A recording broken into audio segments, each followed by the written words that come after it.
오늘 우리에게 주신 하나님의 말씀은 마태복음 28장 18절에서 20절까지입니다. 마태복음 28장 18절에서 20절입니다. 제가 하나님 말씀을 다 봉독해 드리겠습니다. 예수께서 나와 말씀하여 이르시되 하늘과 땅의 모든 권세를 내게 주셨으니 그러므로 너희는 가서 모든 민족을 제자로 삼아 아버지와 아들과 성령의 이름으로 세례를 베풀고 내가 너희에게 분부한 모든 것을 가르쳐 지키게 하라. 볼지어다 내가 세상 끝날까지 너희와 항상 함께 있으리라 하시니라. 아멘. 영상 먼저 보고 가겠습니다. 세상에서 가장 쉬운 게 돈 버는 거라고. 제 생각에는요. 돈만 많으면 명문대 나오고 그리고 성공 출세하고 이렇게 떵떵 누리면 행복할 줄 알았는데 항상 뭐가 부족한 거예요.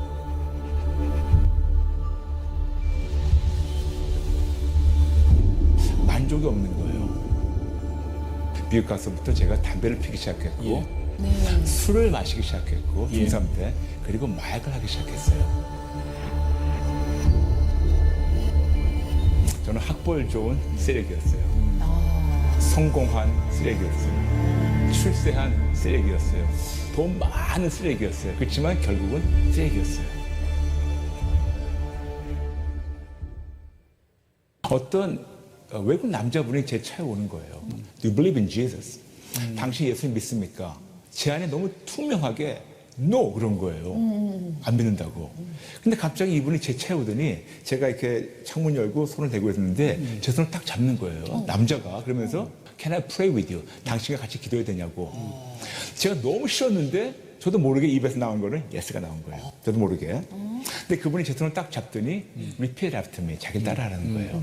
Jesus, with your blood, take my sins away and put the Holy Spirit in me.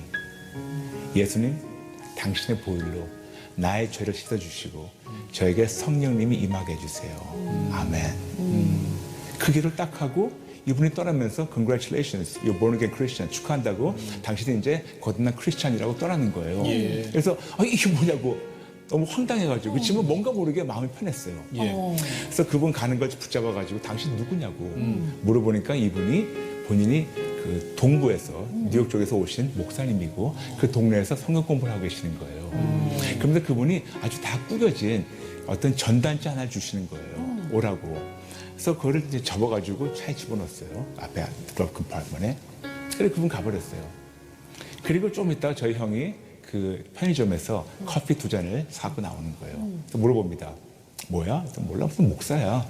그러면서 형도 마시고 저도 마시면서 이제 차를 나가기 시작했어요. 그런데 갑자기 한 1분도 안 돼서 제가 엉엉 울기 시작하는 거예요. 엉엉 통곡을 하는데 저는 제가 커피를 흘린 줄 알았어요. 왜냐면 눈물이 제 볼에 닿는데 제 볼을 디는 거예요. 너무 뜨거워가지고. 그게 저희 형이 궁금해가지고 너 왜 그러냐고. 그래서 제가 아까 그 목사님이 주신 그 전단지 꾸겨놓은 거를 형한테 보여줬죠. 거기 그분 사진이 있는데. 근데 저희 형이 그 사진을 보면서 깜짝 놀랐는 거예요. 왜요? 저희 형이 보통 낮잠을 안 자는데 그 전날에 낮잠을 잤는데 낮잠에 꿈을 꿨대요. 꿈을 꿨는데 저희 육의 아버지가 깨끗한 양복을 입고 저희 형 꿈에 나타나셔가지고 형한테 그러시더래요. 내가 내일 너한테 어떤 사람을 보낼 텐데 그 사람 이런 사람이라고 사진을 보여줬는데 그 사진이 이분이에요. 전단지에 있던.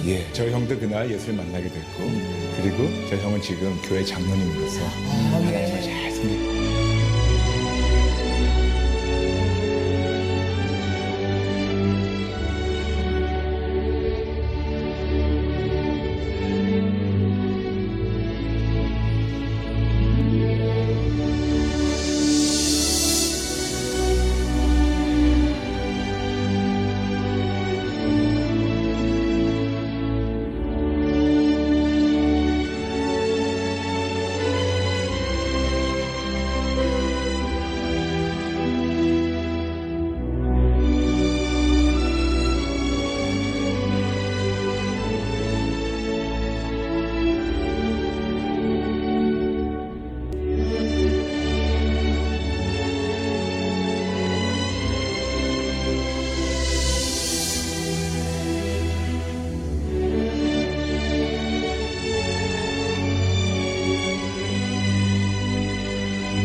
할렐루야.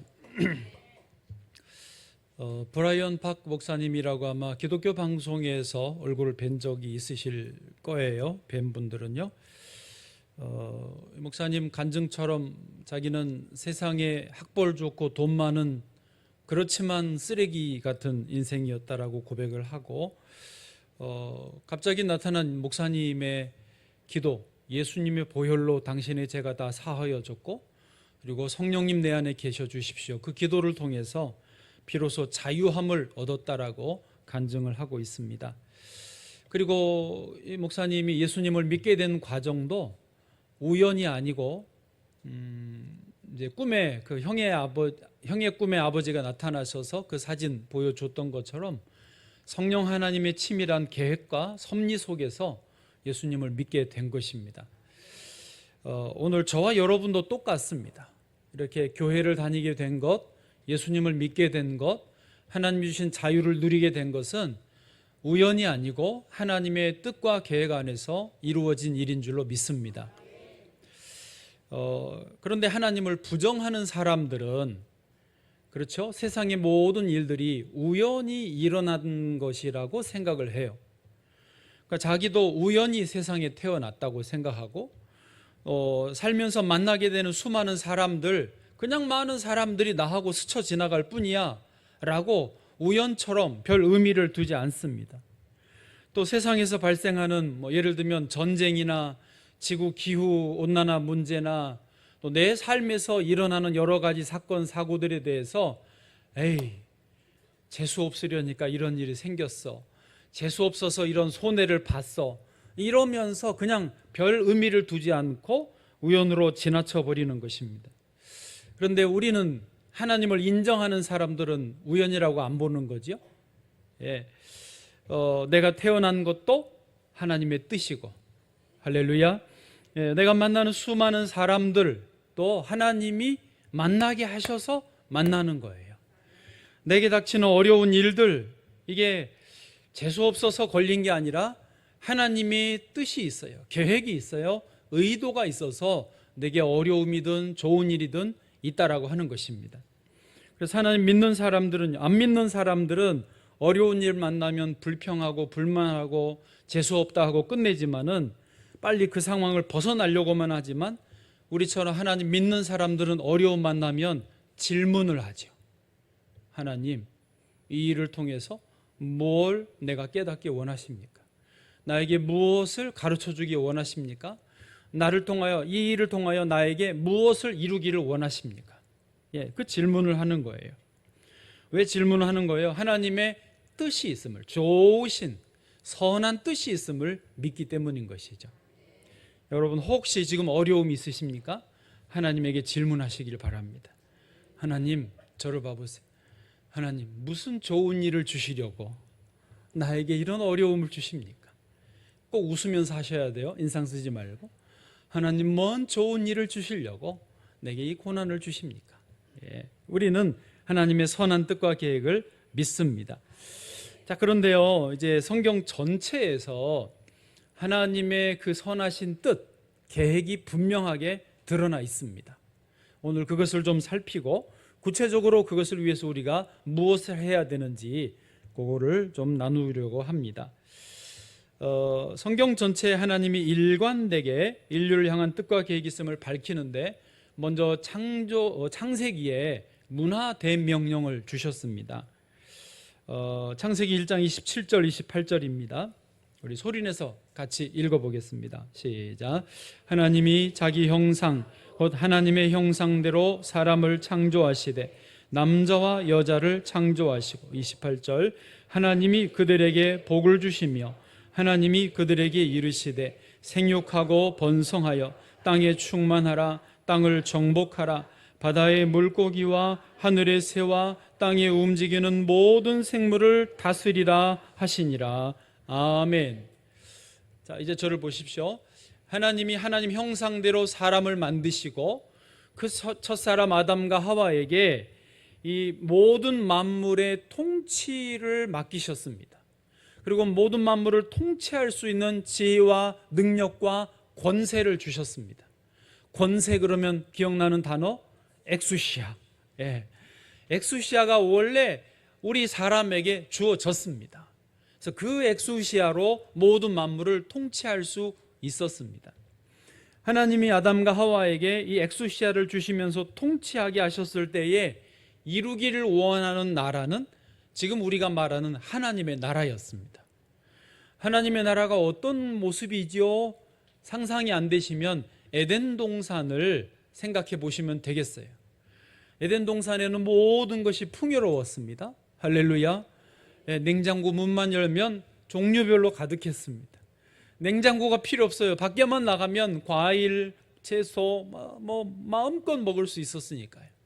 그리고 아담과 하와가 서로 사랑했습니다. 가리지 않아도 될 만큼 사랑했습니다. 그리고 하나님과도 에덴 동산에서 거닐었던 그런 장면이 기억나시죠? 그게 하나님의 통치 아래에서 모든 것이 풍요롭고 평화롭고 안정되어 있는 모습이 하나님의 나라였습니다. 그런데 뱀이, 즉 사탄이 들어와서 죄를 짓게 하였죠. 아담과 하와가 속아 넘어가서 하나님께 불순종하면서 원래 인간에게 주어졌던 그 권세, 엑수시아가, 다스리고 하나님 나라를 이룰 수 있는 그 엑수시아가 뺏겨지고 말았습니다. 사단이 그걸 가져가 버린 거예요. 그리고 땅은 이제 가시와 엉겅퀴를 내고 그 원래 엑수시아를 뺏기고 하나님 나라를, 문화 대명령을 이루지 못하게 되니까 이제 사람과 사람이 서로 죽이게 됩니다. 그래서 가인이 아벨을 들여서 쳐 죽이죠. 사람들은 다 자기 욕심을 채우기 위해서 다른 사람들을 해치고 빼앗고 정복하고 올라서려고 합니다. 니므롯이라고 하는 사람은 그때 키가 크고 장수였습니다. 아주 용감한 사람이었는데 니므롯이 자기의 나라, 자기의 왕국을 건설한 거예요.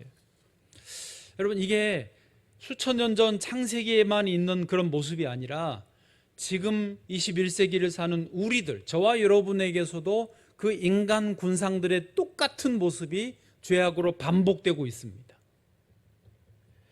광주에서는요, 지금은 이제 30대인데 5년 전에 20대 중반에 아이를 낳았던 모양이에요. 그리고 6일 됐는데 아이가 죽어버렸어요. 어쩌다 죽었냐 그랬더니 혼자 애 돌보다가 너무 답답해서 밖에 잠깐 나갔다 왔대요. 잠깐이 몇 시간인지 며칠인지는 모르겠어요. 근데 애가 죽어 있더래요. 그러니까 그 아이를 재활용 쓰레기 봉지에 담아서 버려버린 거예요. 그게 5년 뒤에 이제 이게 드러나서 경찰에 붙잡혔는데 이게 사람의 모습이에요.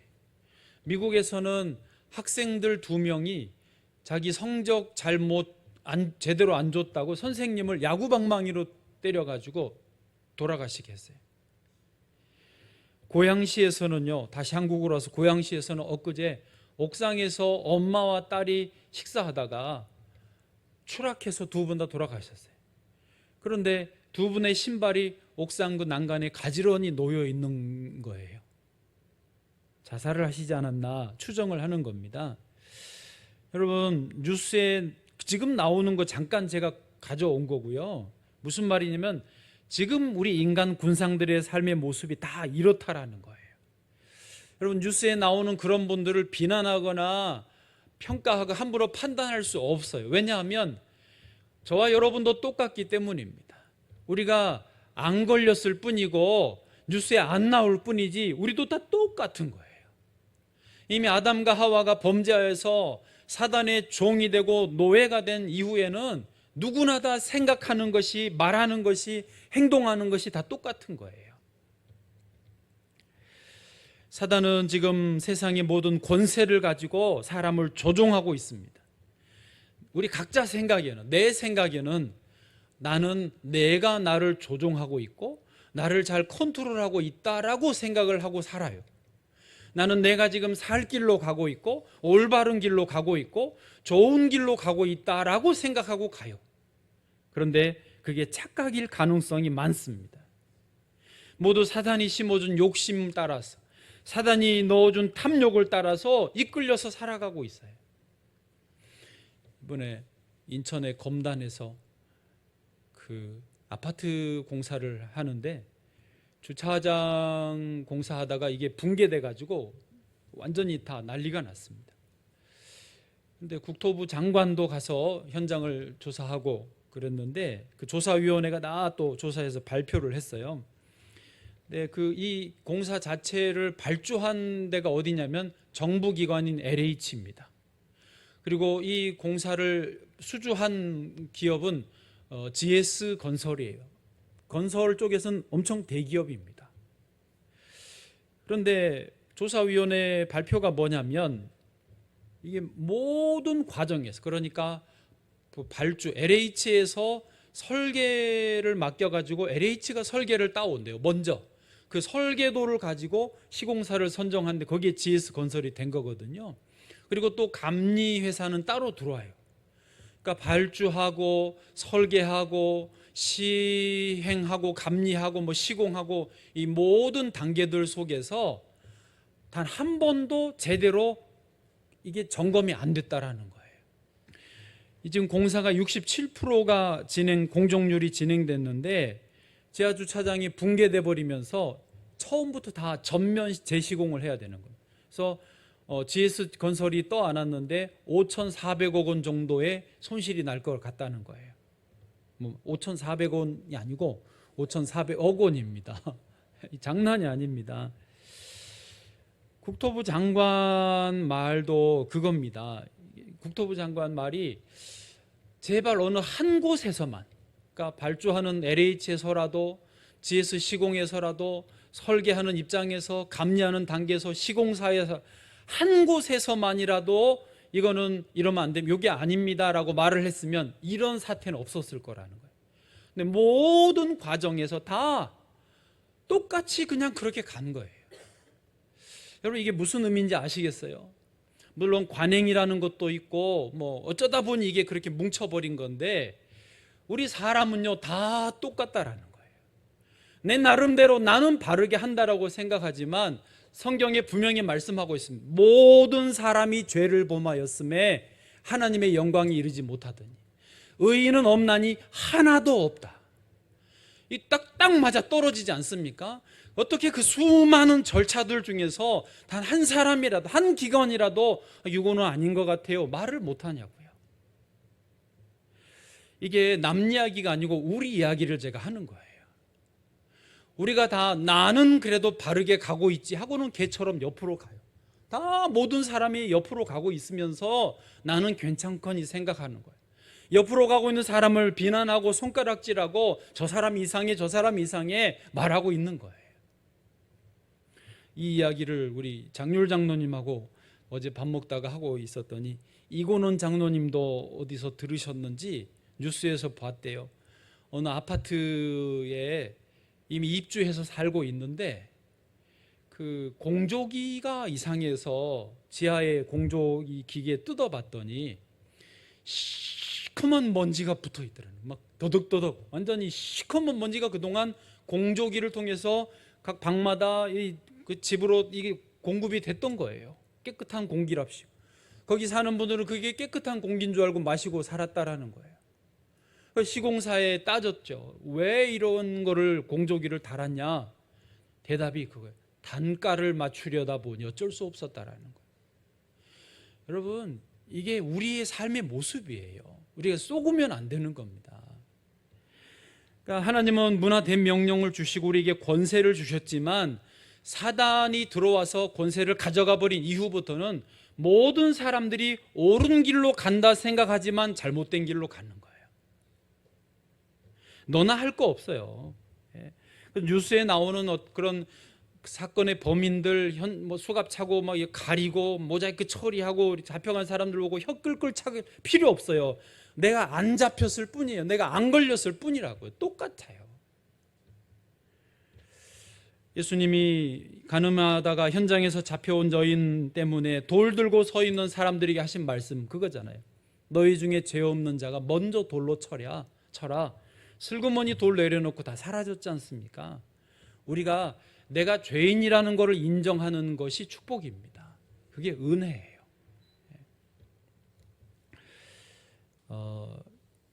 그래서 예수님이 문화대명령이 온전히 시행이 안 되니까 그래서 다시 주신 것이 지상대명령입니다.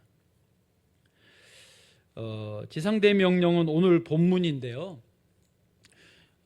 예수님이 이 땅에 오셔서 이제 모든 죄로 오염된 이 사람들의 죄를 십자가에서 씻어 주신 것이죠. 할렐루야. 저와 여러분의 오염된 죄를 씻어 주시기 위해서 십자가에 달려 돌아가시고 다 이루었다라고 말씀하셨습니다. 여러분, 이것을 믿는 사람들은 죄 사함을 받는 줄 믿습니다. 아까 그 브라이언 박 목사님처럼 with his blood, 예수님의 보혈로 당신의 죄가 씻겨졌다라고 분명히 선언하고 아멘하는 사람에게는 죄가 씻겨지는 것입니다. 그리고 예수님이 부활하시면서 그 12 제자들에게 이 지상 명령을 주신 거예요. 오늘 본문 18절부터 20절 다시 한번 소리내서 읽겠습니다. 시작. 예수께서 나와 말씀하여 이르시되 하늘과 땅의 모든 권세를 내게 주셨으니 그러므로 너희는 가서 모든 민족을 제자로 삼아 아버지와 아들과 성령의 이름으로 세례를 베풀고 내가 너희에게 분부한 모든 것을 가르쳐 지키게 하라. 볼지어다 내가 세상 끝날까지 너희와 항상 함께 있으리라 하시니라. 아멘. 다시 말하지만 창세기 1장 26, 27, 28절은 문화대명령이고요. 근데 그게 제대로 작동이 안 돼 버리게 되니까 예수님이 오셔서 죄 사함, 사람들을 씻어 주시고 그리고 이 마지막 지상 대명령을 주신 것입니다. 이 두 명령은 서로 연결되어 있고요. 결국은 한 가지를 이루기를 원하시는 명령입니다. 그 한 가지가 뭐냐면 하나님의 나라를 이루는 것입니다.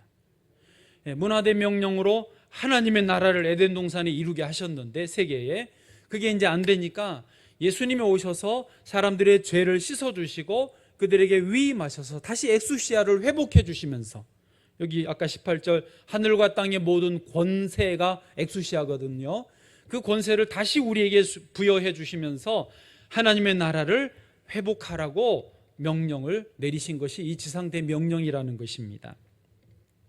그래서 주님의 이 지상대 명령을 수행하게 하시기 위해서 주님은 감사하게도 이제 세 번째로 교회를 세워주셨습니다.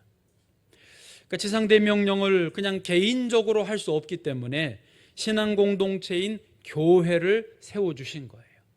그러므로 이제 교회는 주님의 지상대 명령을 수행하는 그 일에 앞장을 서야 되는 것입니다. 특별히 교회는요, 베드로의 신앙 고백 위에 세워졌습니다. 우리가 잘 아니까 본문을 안 봐요. 베드로가 예수님에게 너희는 나를 누구라고 하느냐는 질문에 뭐라고 대답하죠? 주는 그리스도시요 살아계신 하나님의 아들이시니이다. 아멘. 감사해요. 방금 이렇게 따라해 주셔서 여러분이 지금 고백한 주님, 예수님이 그리스도시고 살아계신 하나님의 아들이십니다 라고 고백하는 이 신앙의 고백 위에 주님이 내 교회를 세우셨어요. 명성비전교회를 이 고백 위에 세우셨어요. 그리고 이 교회에 대해서 뭐라고 그러셨냐면 음부의 권세가 이기지 못한다고 하셨어요. 여러분, 권세가 계속 나오죠. 아까 말한 그 세상 사람들을 노예로 삼고 조종하고 있는 사단의 권세가 교회의 엑수시아 이 권세를 이기지를 못해요. 그래서 교회 안에 들어오면 사단의 종노릇에서 해방이 되어지는 것입니다. 한 걸음 더 나아가서 교회는요, 천국 열쇠를 주셨다고 했습니다. 할렐루야. 교회에 다니면 천국에 들어갈 수 있습니다. 물론 본질적으로 예수 그리스도를 믿어야 되지만 말이죠. 그러므로 천국 열쇠가 있기 때문에 다음 세대를 가장 안전하게 키울 수 있는 곳이 교회입니다. 다음 세대가 세계 모든 민족에 뛰어나게 될 수 있는 곳도 교회입니다. 주님이 세우신 교회 안에 거할 때 세상에 어떤 도전과 실패가 있어도 넉넉히 이겨낼 수 있습니다. 가정의 문제, 인생의 문제가 나에게 닥쳐와도 건강 문제, 재정 문제, 사람 문제, 어떤 어려움이 와도 교회 안에서 해결될 수 있습니다. 교회에 음부의 권세가 이기지 못하는 그 엑수시아 권세가 있고 천국 열쇠가 있기 때문입니다. 좌우에 옆에 있는 분에게 인사하세요. 교회 다니기를 참 잘했어요. 네. 네, 아시지만 한번 인사를 하는 거예요. 그러면 이제 교회를 세우셔서 주님이 그 하나님 나라 지상대명령을 위해서 구체적으로 뭘 해야 되느냐, 두 가지입니다. 하나는 영혼을 구원하는 것이고 또 하나는 제자를 삼는 것입니다. 조금 어디서 들은 것 같지 않으세요? 네, 올해 1월 둘째 주에 이 설교를 했어요. 뭐 내용 구성은 조금 다르지만 핵심은 1월 둘째 주 설교하면서 영혼 구원과 제자 삼는 것이 교회의 존재 목적 두 가지라고 설교를 했어요. 딱 6개월 뒤에 오늘 7월 둘째 주니까 요거를 다시 해요. 왜? 우리의 목적을 잃어버리면 안 되니까. 방향을 바로 언제나 잡고 가야 되니까 오늘 감동에 의해서 이 설교를 다시 합니다. 자, 교회가 주의 이 지상대명령을 위해서 해야 되는 첫 번째는 뭐냐면 영혼을 구원하는 것입니다. 그러니까 주님이 교회를 세상에 세우시고 제일 우선적으로 강조하시는 것이 영혼을 구원하라는 거예요. 예. 여러분, 영혼 구원이 뭐죠? 교회 안 다닌 사람이 단순히 교회 다니게 되는 것 아니고 그냥 예배에 참여하고 있는 것 자체로 부족합니다. 말 그대로 영혼이 구원함을 받는 거예요. 아까 그 브라이언 박 목사님처럼 짧은 순간이지만 예수님의 보혈로 죄 사함을 받았습니다라고 고백하고 믿는 것이 영혼 구원입니다. 그러니까 사망의 죄의 노예에서 성령의 하나님의 종으로 자녀로 옮겨지는 것, 이게 영혼 구원입니다. 교회 학교에서도 늘 말하지만 부모님들에게도 부탁하지만 아이가 교회에 다니는 것, 예배에 다니는 것으로만 안심하시면 안 됩니다. 교회는 실컷 다니다가요 고등학교 졸업하고 세상 가버린다니까요. 우리가 어렸을 때는 잘 다녔어요 그랬잖아요. 영혼이 온전히 구원함을 받았는지가 중요하고 그게 교회 존재 목적의 첫 번째입니다.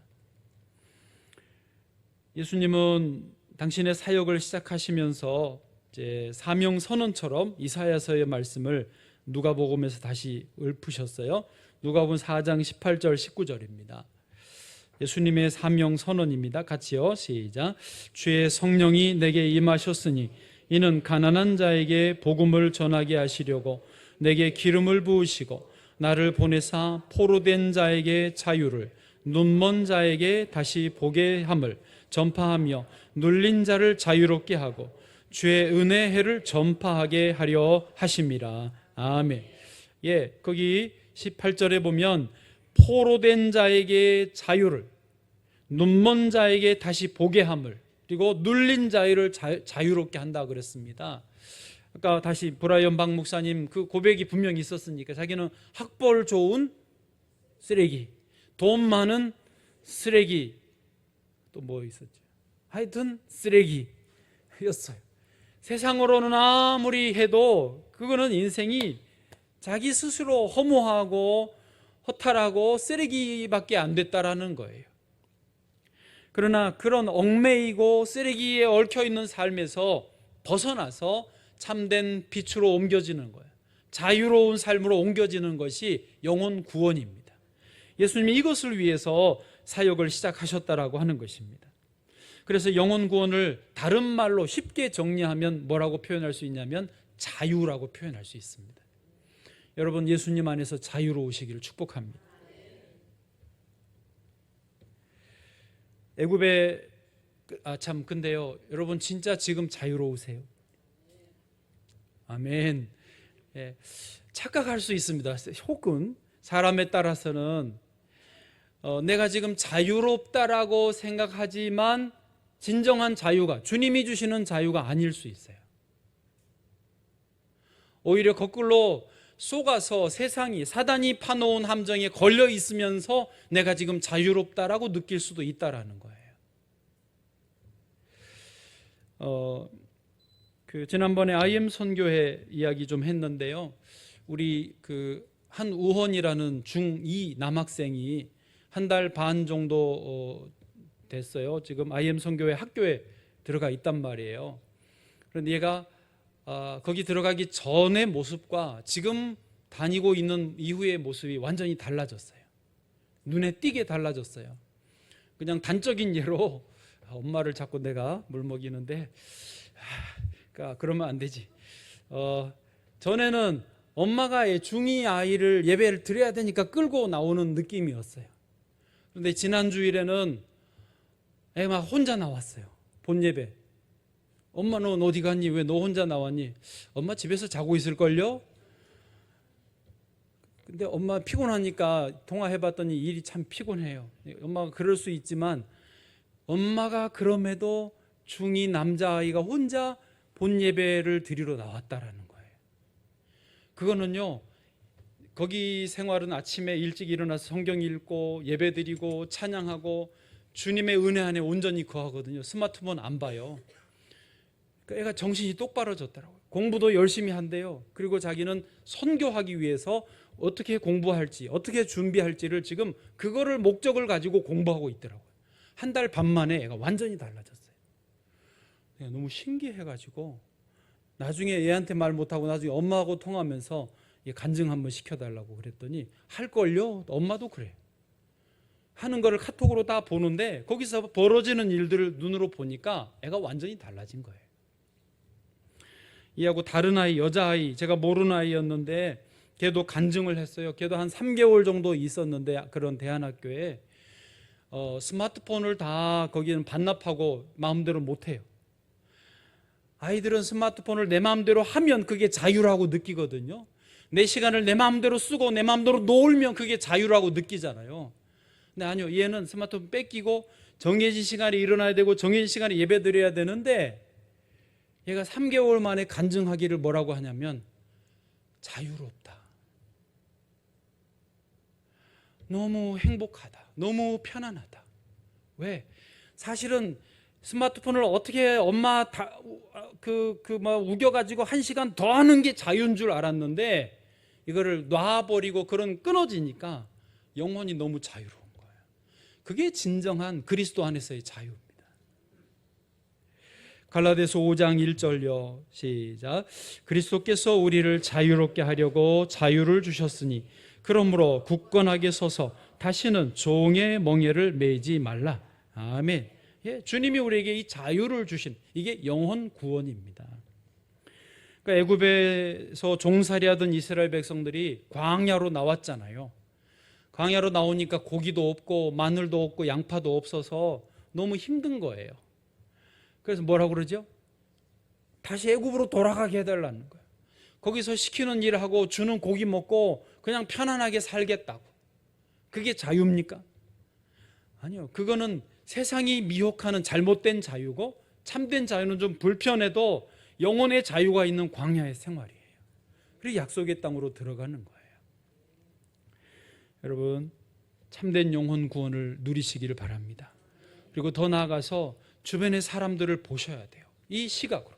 그 영혼이 정말로 자유하는가? 세상 일이 좀 잘 된다고 거기에 얽히고 설켜가지고 지금 자기는 잘 사는 길로 간다고 쏘가서 가고 있는가를 보실 수 있어야 돼요.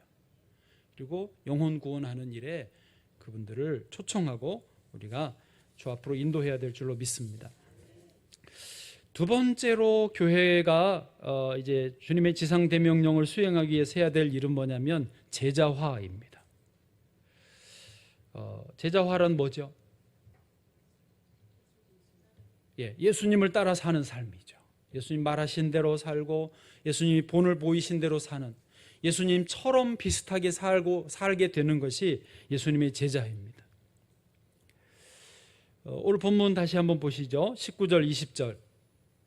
거기서 동사가 4개 나오는 거 아시죠? 동사가 첫 번째 뭡니까? 너희는 가서, 그 다음에요 제자로 삼아, 그 다음에요 세례를 베풀고, 그 다음에 20절에 가르쳐 지키게 하라. 이 네 동사 중에 주동사가 뭐라고요? 제자를 삼으라는 거예요. 제자를 삼기 위해서 가야 되고 세례를 줘야 되고 가르쳐 지키게 해야 되는 거예요.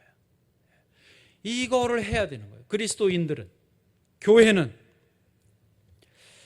여러분, 제가 이런 설교하기 전에 저도 망설여요. 우리 교인들이 이런 설교를 별로 안 좋아할 텐데 힘들어하고 지루해할 수도 있겠다라는 생각을 해요. 그럼에도 이렇게 막 큰 소리로 외치는 이유가 뭔지 아세요? 이게 맞는 길이니까.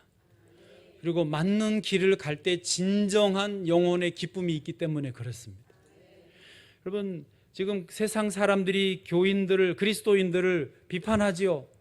너 교회 다녀? 이렇게 깔보지요. 그거 왜 그렇습니까? 그리스도인들이 그리스도인답게 살지 못하기 때문이지요. 안 그렇습니까? 그런데 우리도 교회 다니면서 더 제대로 하는 거는 좀 부담스러워해요. 그냥 주일 예배만 좀 드리고 평일에는 내 맘대로 살고 싶어 하잖아요. 그게 우리가 지금 비난받는 이유예요. 힘들어도 부담스러워도 귀찮아도 말씀대로 가야 그리스도인들이 비난을 덜 받습니다. 오히려 그리스도인들이 존경을 받고 그리스도인 때문에 또 다른 그리스도인이 생겨날 수 있는 것입니다. 그래서 부담스럽고 귀찮고 피곤해도 제대로 해야 됩니다. 그 제대로 하는 게 영혼 구원이고 제자 훈련이에요.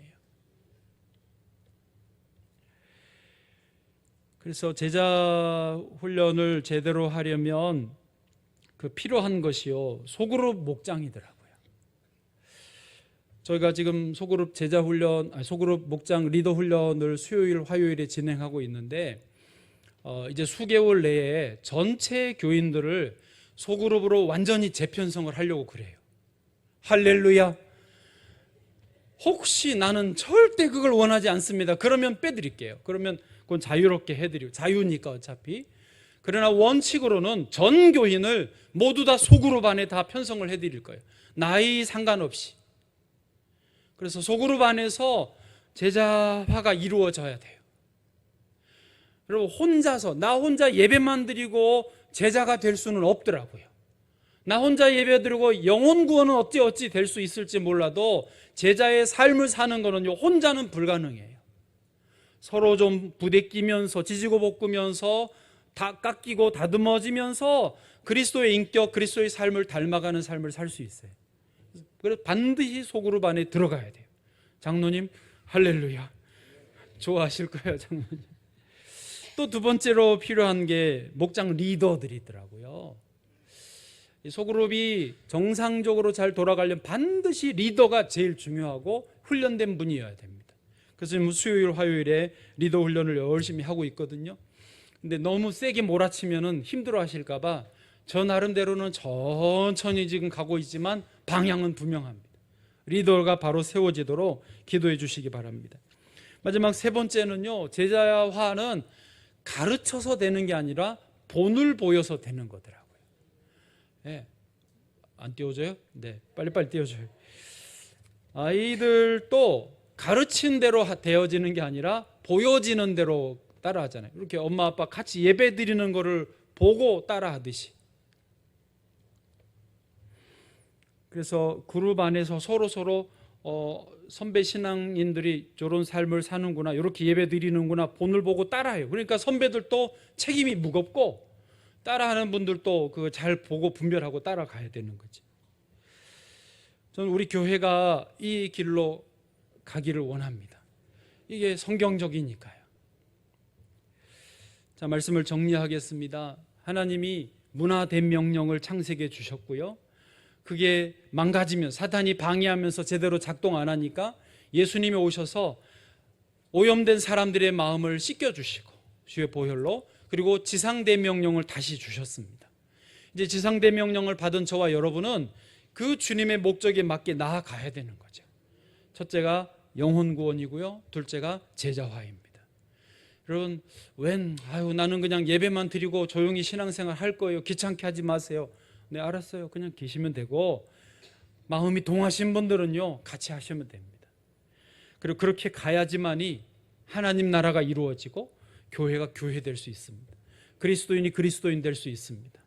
브라이언 박 그 목사님처럼 그런 회심과 변화의 역사가 계속 우리 가운데 일어날 수 있습니다. 다른 방법은 없어요. 다른 방법은 없어요. 주님, 우리 교회 이 일을 계속 이루어 주시기를 간절히 축원합니다.